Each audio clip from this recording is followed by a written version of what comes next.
दोस्तों, हम हर दिन बड़ी मेहनत से आपके लिए एक दिल दहला देने वाली हॉरर स्टोरी बनाते हैं। तो अगर आप हमारी यानी इंडियन राइटर चैनल की कहानियाँ एंजॉय कर रहे हैं तो हमारे चैनल को सब्सक्राइब कीजिए और हमारी लेटेस्ट वीडियोस की नोटिफिकेशन के लिए बेल आइकॉन दबाना मत भूलना। ये कहानी हमें हमारे एक सब्सक्राइबर ने भेजी है और आप भी भेज सकते हैं। यह उसके साथ हुए एक सच्चे हादसे पर आधारित है।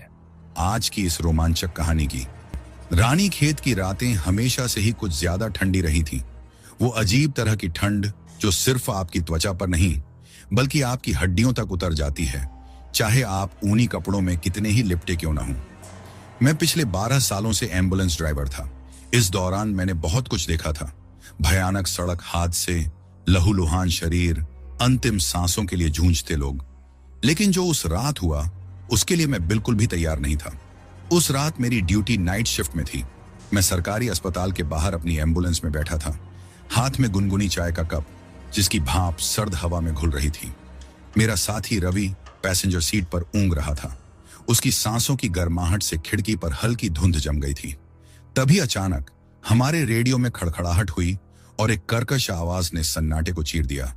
भूल भुलैया रोड से इमरजेंसी कॉल, वाहन दुर्घटनाग्रस्त, संभावित घायल, ओवर। मैं चौंक गया। भूल भुलैया रोड, वो घने देवदार के जंगलों के बीच से गुजरने वाला एक पुराना वीरान रास्ता जिसे लोग सालों से इस्तेमाल नहीं करते थे। वहां कोई क्यों जाएगा? मैंने तुरंत रेडियो उठाया, कॉपी किया। हम रास्ते में हैं, ओवर। रवि ने करवट बदली और कराहते हुए बोला, भाई ये रात के टाइम कहां बुला रहे हैं? मैंने बिना कुछ बोले इंजन स्टार्ट कर दिया। एम्बुलेंस की गड़गड़ाहट अस्पताल के सुनसान अहाते में गूंज उठी। मन में एक अजीब सा डर था, जैसे कुछ गलत होने वाला था। हम भूल भुलैया रोड की ओर बढ़े। अस्पताल से वहां तक पहुंचने में 20 मिनट लगते थे। रास्ते के दोनों तरफ घने देवदार के पेड़ खड़े थे जो ठंडी हवा के झोंकों में अजीब तरह से झूम रहे थे। रवि ने पुराना एफएम रेडियो ऑन कर दिया। बीच बीच में स्टैटिक की खड़खड़ाहट होती और फिर कोई पुराना पहाड़ी लोकगीत बजने लगता। तू मान या ना मान, भाई यहां कुछ गड़बड़ जरूर है, रवि बड़बड़ाया, घबराई नजरों से बाहर झांकते हुए। मैंने लंबी सांस ली। बस जल्दी पहुंचो, मरीज को उठाना है और वापस आना है। कुछ देर बाद हम हादसे की जगह पर पहुंच गए, लेकिन वहां कुछ भी नहीं था। न कोई टूटी फूटी गाड़ी, न कोई जख्मी इंसान, न सड़क पर टायरों के निशान, बस एक अजीब सा सन्नाटा। मैंने टॉर्च उठाई और एम्बुलेंस से बाहर निकला। चारों ओर नजर दौड़ाई। हवा में एक अजीब सा गंध फैला था, जले हुए रबर और किसी सड़ते हुए चीज की मिलीजुली बदबू। तभी एम्बुलेंस का रेडियो फिर से खड़खड़ाया। आप आ गए? मैंने घबराकर पीछे मुड़कर देखा। सड़क बिल्कुल खाली थी, लेकिन तभी रवि ने कांपती आवाज में फुसफुसाया, भाई कोई सामने खड़ा है। मैंने तुरंत टॉर्च की रोशनी उस दिशा में घुमाई और फिर मैंने उसे देखा। वो एक सफेद साड़ी पहने औरत थी, बिल्कुल स्थिर, बिना पलक झपकाए हमें घूर रही थी। मेरी टॉर्च की रोशनी जैसे ही उसके चेहरे पर पड़ी, मेरा दिल जोर से धड़क उठा। उसके लंबे बिखरे हुए बाल आधे चेहरे को ढंके हुए थे। हल्की चांदनी उसकी आकृति पर पड़ी, लेकिन वो किसी धुंधले साए जैसी लग रही थी, जैसे उसकी मौजूदगी इस दुनिया से ताल्लुक ही नहीं रखती थी। वो हिली तक नहीं, वो पलक भी नहीं झपका रही थी, बस घूर रही थी। रवि ने मेरी बाजू पकड़ ली। उसकी उंगलियां बर्फ जैसी ठंडी थीं। भाई चलो यहां से। लेकिन मैं एक एम्बुलेंस ड्राइवर था। मेरा काम जान बचाना था, लोगों से भागना नहीं। मैंने एक कदम आगे बढ़ाया। मैडम आप ठीक हैं? आपको चोट लगी है? कोई जवाब नहीं। तभी एम्बुलेंस का रेडियो फिर से खड़खड़ाया, लेकिन इस बार आवाज अजीब और टूटी फूटी थी, जैसे कोई पुरानी फटी कैसेट बज रही हो। मुझे घर छोड़ दो। मेरी रीढ़ में ठंडी सिहरन दौड़ गई। रवि ने मेरे जैकेट को जोर से खींचा। गाड़ी स्टार्ट कर भाई, चल। मैंने हिचकिचाते हुए टॉर्च की रोशनी फिर से उस औरत पर डाली, लेकिन वो वहां नहीं थी, गायब। मेरा दिल उछलकर गले में आ गया। मैंने झटपट एम्बुलेंस की ओर दौड़ लगाई। रवि ने दरवाजा धड़ाम से बंद किया। भाई वहां कोई नहीं था, रवि घबराकर फुसफुसाया। मैंने इंजन स्टार्ट करने के लिए चाबी घुमाई। धड़ाम, पीछे की दरवाजे जोर से झटके के साथ खुल गए। मैंने घबराकर रियर व्यू मिरर में देखा और खून जमाने वाली सच्चाई सामने थी।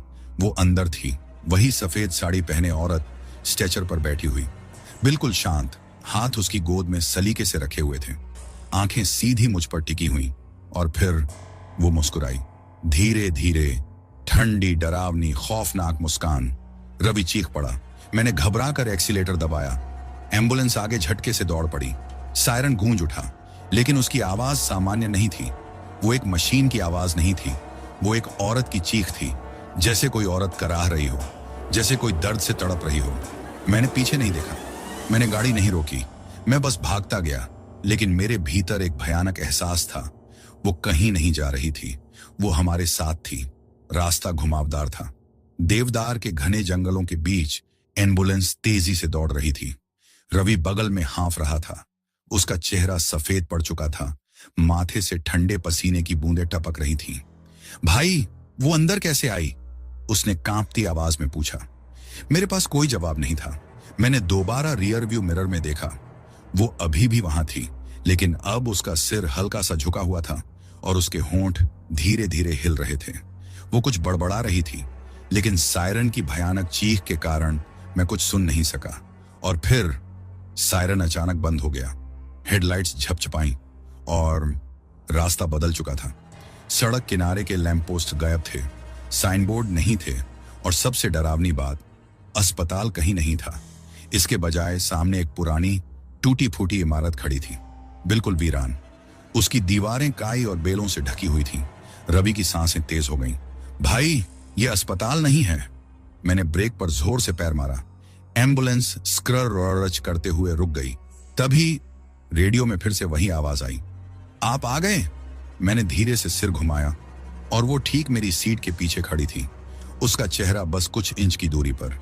उसके होंठ फिर से हिले, लेकिन इस बार मैंने उसे साफ साफ सुना।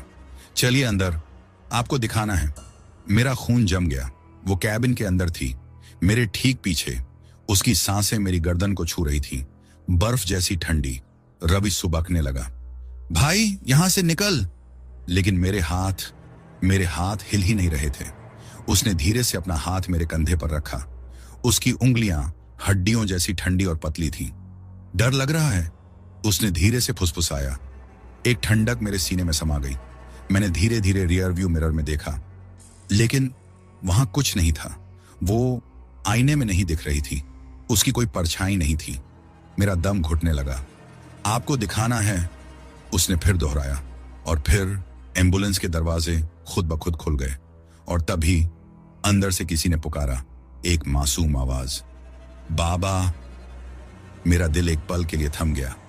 मैं जड़ हो गया, सांसें अटक गईं, क्योंकि ये आवाज मैं जानता था, लेकिन ऐसा होना मुमकिन नहीं था।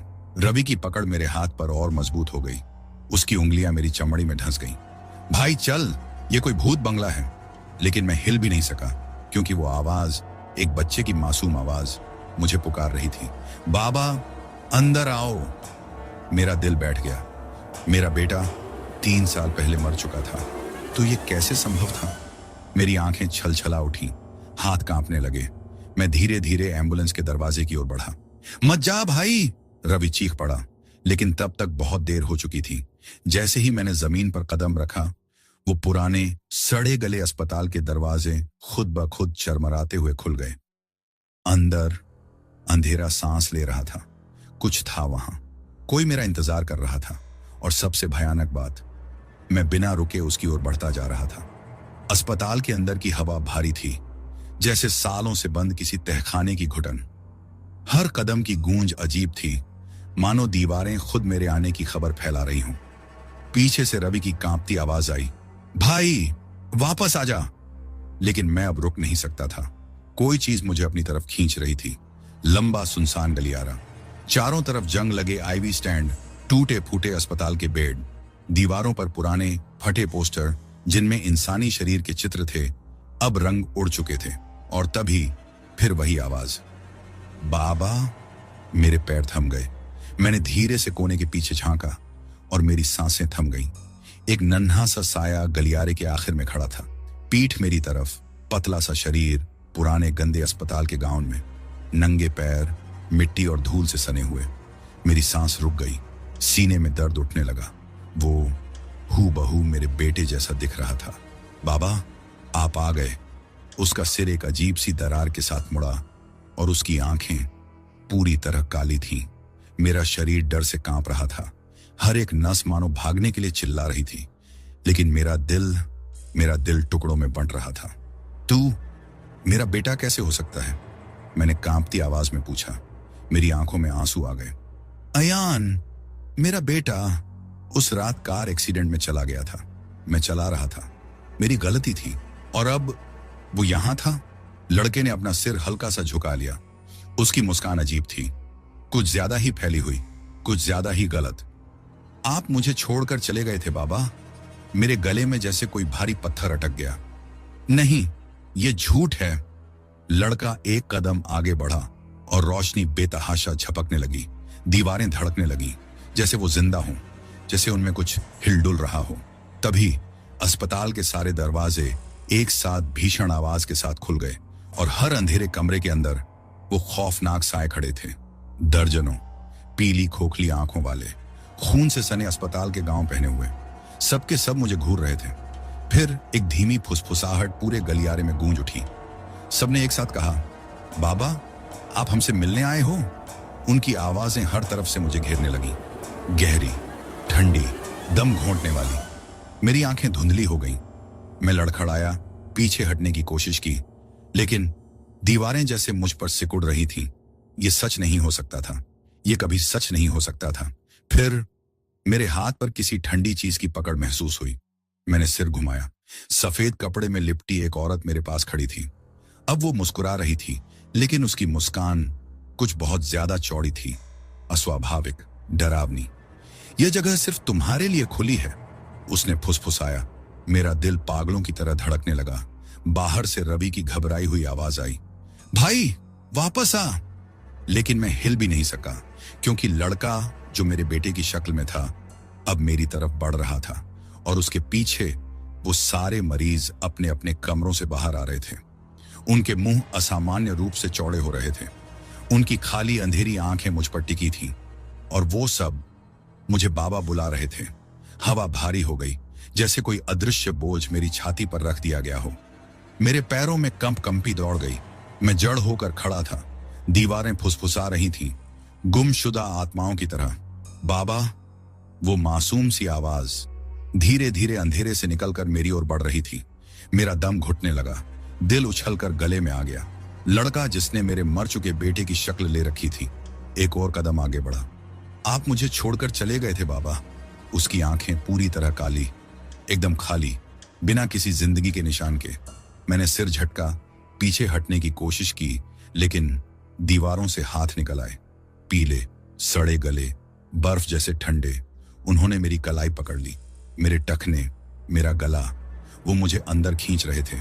मैंने खुद को छुड़ाने की कोशिश की, तड़प कर चीखने लगा, लेकिन उनकी पकड़ और मजबूत हो गई। सफेद कपड़ों वाली औरत पास खड़ी थी। उसका चेहरा शांत था, डरावनी हद तक शांत। तुम्हें भी यहीं रहना होगा, उसने धीरे से कहा। मेरा दिमाग दहाड़ रहा था, मेरी सांसें जल रही थीं, और फिर सारी दीवारें अचानक से दरारों में बदल गईं, जैसे कोई विशालकाय मुंह खुल गया हो, और अंधेरा मुझ पर टूट पड़ा, और मैं अंधकार में घसीटा गया। चारों तरफ सन्नाटा था, दम घोंट देने वाला, भीषण। मैं गिर रहा था, पर हवा में नहीं, कुछ गाढ़ा था, भारी, जैसे मैं किसी काले अथाह पानी में डूबता जा रहा था। मेरा शरीर हल्का महसूस हो रहा था, फिर भी बंधा हुआ था। वो बर्फ जैसी ठंडी उंगलियां अभी भी मेरी कलाई और टखनों को जकड़े हुए थीं, खींचती जा रही थीं, गहराई में, अनजाने में। फुसफुसाहट कभी बंद नहीं हुई। बाबा, बाबा, बाबा।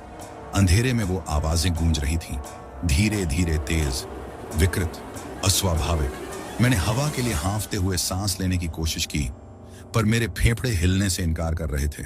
घबराहट ने मेरे सीने को कसकर जकड़ लिया। फिर नीचे कहीं हल्की सी रोशनी झिलमिलाई, बीमार सी झपकती हुई, जैसे किसी पुराने अस्पताल के बुझते हुए ट्यूबलाइट। और फिर मैं गिरना बंद कर चुका था। जोर से टाइल वाले ठंडे फर्श पर आ गिरा। मेरे घुटनों में झंझनाहट दौड़ गई।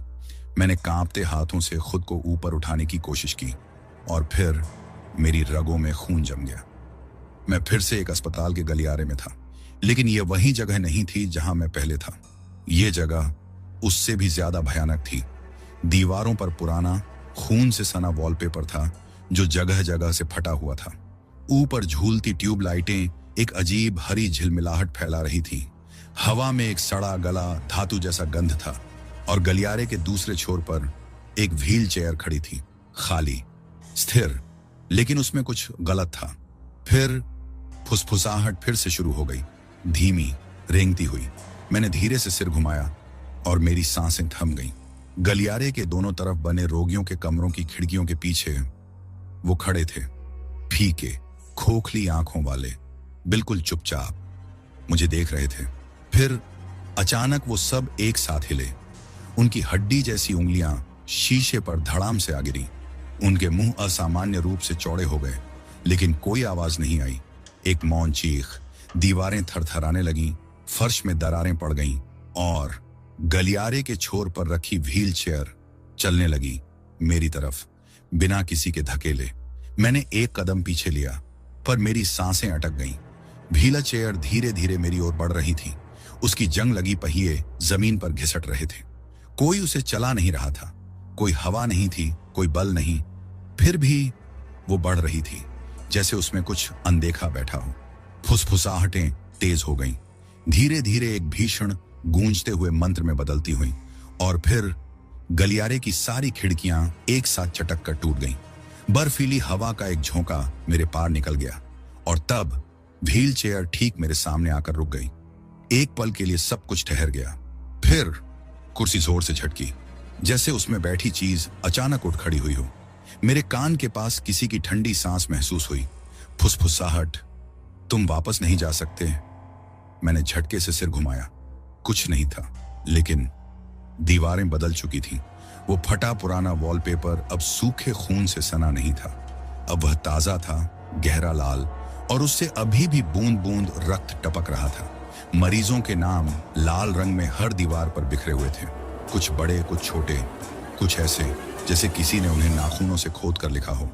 और फिर सूची के सबसे निचले हिस्से पर मैंने अपना नाम देखा, आरिफ शेख, भर्ती किया गया। एक तीव्र सिहरन मेरी रीढ़ में दौड़ गई। डर नहीं, खौफ, असली, हड्डियों तक उतर जाने वाला खौफ। मैं सिर्फ इस जगह में फंसा नहीं था। मैं मुड़ा, बेताबी से बाहर निकलने का रास्ता खोजने लगा और उसे देखा। हॉलवे के छोर पर एक नर्स खड़ी थी। उसकी सफेद वर्दी गंदी और मैली थी, सिर पर रखा कैप थोड़ा तिरछा, मानो वह वहीं सालों से खड़ी हो। उसका सिर झुका हुआ था, चेहरा छिपा हुआ। एक हाथ में उसने जंग लगा क्लिपबोर्ड पकड़ा था, दूसरे हाथ में एक लंबा धारदार सर्जिकल चाकू। मेरा दिल उछलकर गले में आ गया। मैंने एक कदम पीछे लिया और तभी उसका सिर झटके से ऊपर उठा। उसका चेहरा गलत था, उसके होंठ मोटे काले धागों से सिल दिए गए थे। फिर भी मैंने उसे हंसते सुना, एक गहरी घुटी हुई हंसी, जैसे कोई और अंदर से उसके लिए हंस रहा हो। बत्तियां जोर से झपकने लगीं। उसने एक धीमा झटकेदार कदम मेरी ओर बढ़ाया। उसके चाकू की नोक दीवार पर रगड़ खा रही थी, एक खौफनाक, चीर देने वाली आवाज के साथ। फुसफुसाहटें अचानक एक चीख में बदल गईं और तब मुझे एहसास हुआ वह अकेली नहीं थी। टूटे हुए शीशों से निकलकर कई आकृतियां बाहर आ रही थीं। उनकी खोखली निर्विकार आंखें मुझ पर जमी थीं, मुंह पीड़ा में विकृत थे, और फिर वे सभी मेरी तरफ दौड़ पड़े। मेरे गले में एक चीख अटकी रह गई, लेकिन कोई आवाज नहीं निकली। नर्स, जिसकी सिल गई मुस्कान अब भी मौजूद थी, तेजी से मेरी ओर बढ़ रही थी। उसके हड्डी जैसे पतले हाथों ने जंग लगे चाकू को कसकर पकड़ रखा था। उसके पीछे वे सभी मरीज टूटे शीशों से घिसटते, रेंगते, कांपते हुए मेरी ओर आ रहे थे। मैंने पलटकर भागना शुरू किया। मेरे पैर भारी लग रहे थे, लेकिन डर ने मुझे और तेज धकेल दिया। हॉलवे लंबा होता जा रहा था। बत्तियां झपक रही थीं, परछाइयां अपने आप हिल रही थीं। एक ठंडी हवा गलियारे में गूंज उठी। कानों में फुसफुसाहटें गूंजने लगी। रुक जाओ, तुम हमारे हो। मैंने अपने कान बंद कर लिए, खुद को न रोकने के लिए मजबूर किया, पर फिर सामने का दरवाजा जोर से बंद हो गया। मैं ठिठक गया, मेरी सांसें उखड़ गईं, दीवारें सिकुड़ने लगीं, हॉलवे सिमटने लगा, जैसे यह मुझे कुचलने वाला हो। पीछे से सरसराहट की आवाजें, खुरदुरी चीखें, कदमों की गूंज तेज होती जा रही थी। मैंने मुड़कर देखा, नर्स मुझ पर झपटी, चाकू ऊपर उठा हुआ। मैंने खुद को एक तरफ झोंक दिया और सीधे आधे टूटे सीढ़ी के दरवाजे से टकराया। अचानक नीचे गिरने लगा। ठंडी पत्थर की सीढ़ियों से टकराते ही दर्द की एक लहर मेरे शरीर में दौड़ गई। हर हड्डी जैसे चटक गई हो। हवा भारी हो गई। सड़ांध और खून की गंध मेरी नाक में भर गई। मैंने कराहते हुए खुद को उठाया और तभी एहसास हुआ कि मैं कहां था। बेसमेंट। यहां अंधेरा था। सिर्फ एक हल्की मध्यम लाल रोशनी दूर कोने से झलक रही थी। मैंने उस रोशनी की ओर देखा और मेरा दिल थम गया। चारों ओर जंग खाई अस्पताल की बेड्स थीं। हर बेड पर खून में सने सफेद चादर में लिपटे हुए शरीर पड़े थे। वे हिल नहीं रहे थे, पर मैं उनकी सांसें सुन सकता था। वे जिंदा थे या शायद कुछ और। दीवारें पुरानी जली हुई एक्सरे फिल्मों से ढकी थी।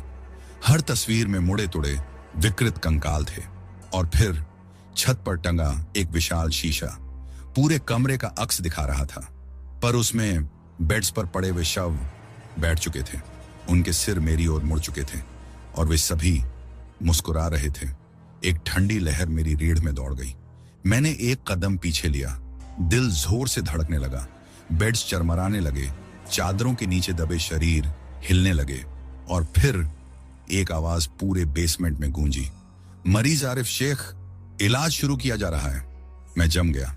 आवाज गहरी थी, टूटी फूटी, जैसे ये खुद दीवारों के भीतर से आ रही हो। फिर बत्तियां भक्क से जल उठी। कमरे के अंत में एक पुरानी ऑपरेटिंग टेबल रखी थी। उसके ठीक नीचे एक फड़फड़ाती हुई सर्जिकल लाइट टंगी थी और टेबल के पास एक डॉक्टर खड़ा था। उसका चेहरा फटा हुआ सर्जिकल मास्क के पीछे छिपा था। आंखें गहरी, खोखली।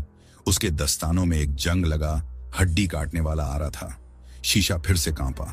उसकी सतह में दरारें फैलने लगीं और फिर मैंने उसमें अपना अक्स देखा। मैं ऑपरेटिंग टेबल पर बंधा हुआ था। डॉक्टर मेरे ऊपर झुका था।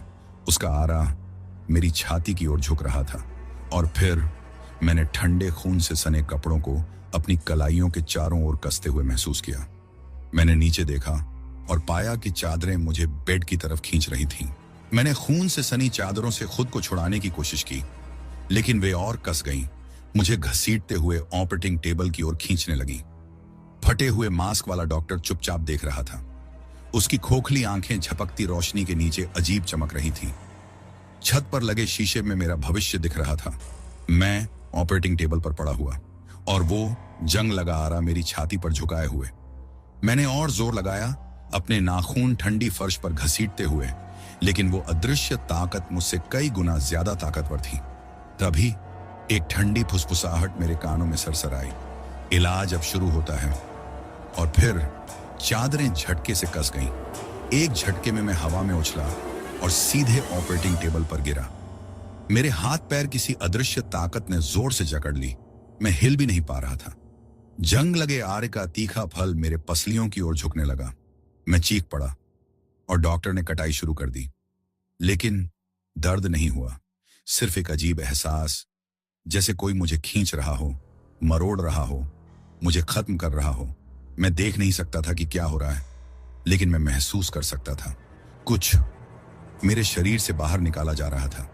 डॉक्टर किसी अजीब भाषा में बड़बड़ा रहा था। उसकी आवाज सदियों पुरानी नफरत से भरी हुई थी। छत पर लगे शीशे में एक डरावना दृश्य दिख रहा था। एक काली परछाई जैसी चीज मेरी छाती से खींची जा रही थी। वो छटपटा रही थी, खुद को मुझ में बनाए रखने की कोशिश कर रही थी, लेकिन डॉक्टर ने उसे मजबूती से जकड़ रखा था। थिच थिच, तुम्हें यहां नहीं आना चाहिए था मिस्टर शेख। यह आवाज डॉक्टर की नहीं थी। यह आवाज खुद इस अस्पताल की थी। दीवारें धड़कने लगीं, रोशनी तेजी से झपकने लगी, हवा और भारी हो गई और फिर शीशे में दूसरी परछाई नजर आई। वही नर्स जिसके होंठ मोटे काले धागों से सिल दिए गए थे। वो डॉक्टर के ठीक पीछे खड़ी थी, लेकिन डॉक्टर को उसकी मौजूदगी का एहसास नहीं था और वो मुझे घूर रही थी।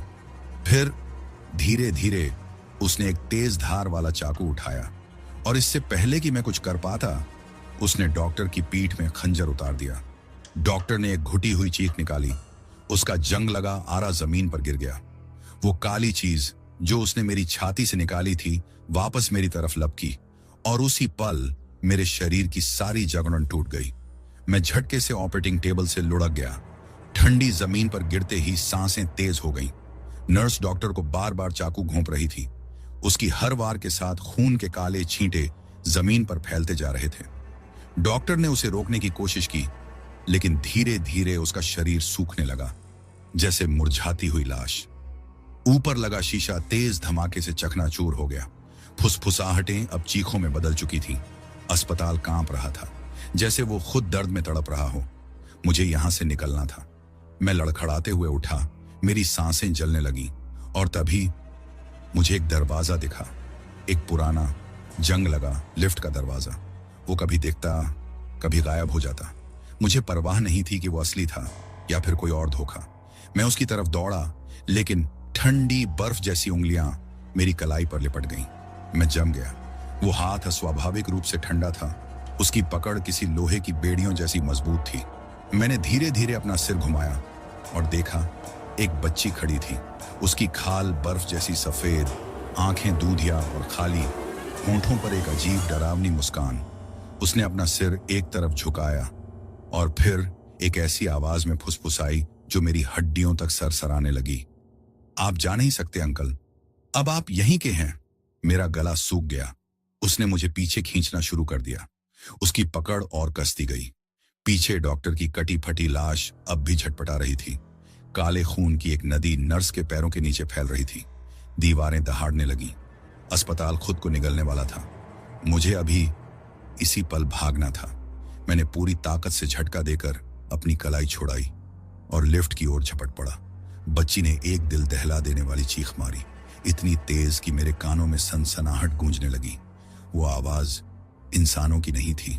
लिफ्ट के दरवाजे जोर से बंद हो गए, लेकिन बंद होने से ठीक पहले बच्ची का चेहरा बदल गया। एक पल के लिए वो बिल्कुल मेरी तरह दिखने लगी और फिर अंधेरा छा गया। लिफ्ट के अंदर घुप अंधेरा था। कोई बटन नहीं, कोई रोशनी नहीं, सिर्फ खामोशी। एक पल के लिए मुझे लगा कि मैं मर चुका हूं। फिर फुसफुसाहटें वापस लौट आईं। तुम्हें भागना नहीं चाहिए था, हमें सर्जरी पूरी करने देनी चाहिए थी। अब तुम कभी नहीं जाग पाओगे। मेरी सांसें उखड़ रही थीं, उंगलियां बेतहाशा कांप रही थीं। ठंडी धातु की दीवारों को कसकर पकड़ते हुए मैं खुद से सवाल करने लगा, क्या मैं वाकई बच निकला था या मैं और गहराई तक उनके जाल में फंस चुका था? अचानक लिफ्ट झटके से रुक गई। एक तीव्र लाल रोशनी पूरे कैबिन में फैल गई। दरवाजे धीरे धीरे खुले और मैं बाहर निकला, ठीक उसी जगह पर जहां से मैंने भागने की कोशिश की थी। मेरा दिल धक से रह गया। फिर वही जर्जर दीवारें, वही झपकती हुई रोशनी, वही व्हील चेयर जो गलियारे के आखिर में मेरा इंतजार कर रही थी। मैं घबरा कर पीछे हटा, सिर जोर जोर से हिलाते हुए बड़बड़ाया, नहीं नहीं, मैंने भागने की कोशिश की थी, मैं बच गया था। एक डरावनी हंसी गूंजी।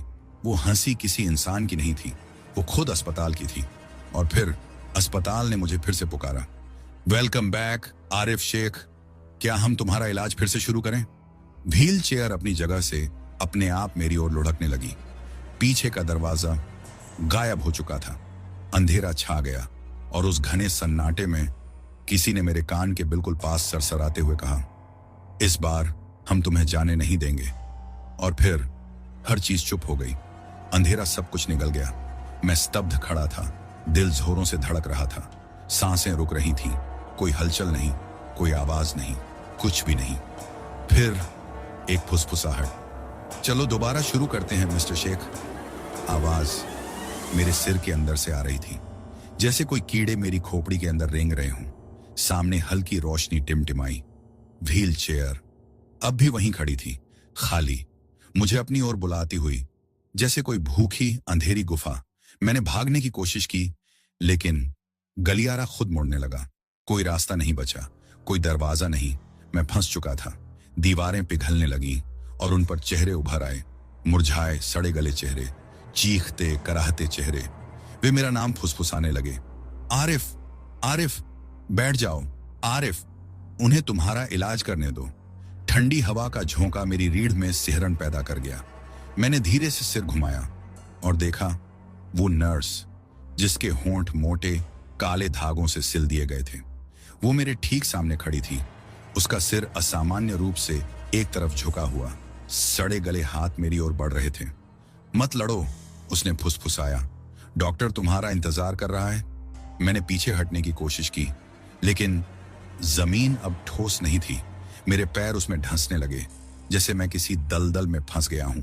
व्हील चेयर अब और करीब आ चुकी थी।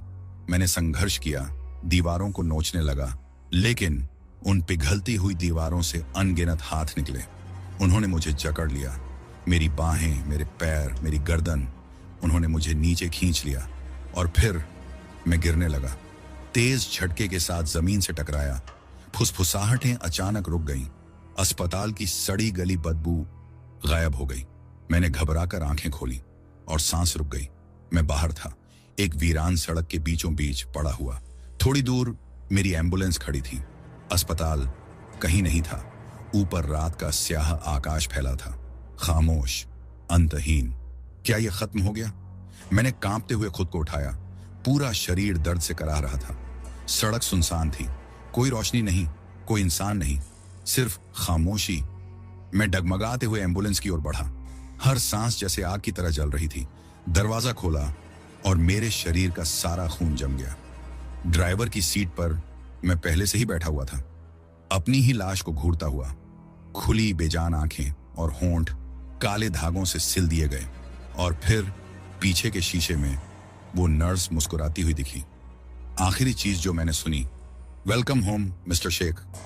फिर अंधेरा सब कुछ निगल गया। तो दोस्तों, आज की कहानी यहीं पर समाप्त होती है। तो दोस्तों, दिल थाम के बताओ, कैसी लगी आपको ये कहानी? अगर सच में मज़ा आया, डर लगा या दिमाग हिल गया हो, तो इंडियन राइटर चैनल को सब्सक्राइब करना बिल्कुल मत भूलना। और हाँ, इसे अपने दोस्तों के साथ शेयर करो ताकि डर का मज़ा सबको मिले। मिलते हैं अगली कहानी में। तब तक के लिए सतर्क रहो और सुनते रहो इंडियन राइटर।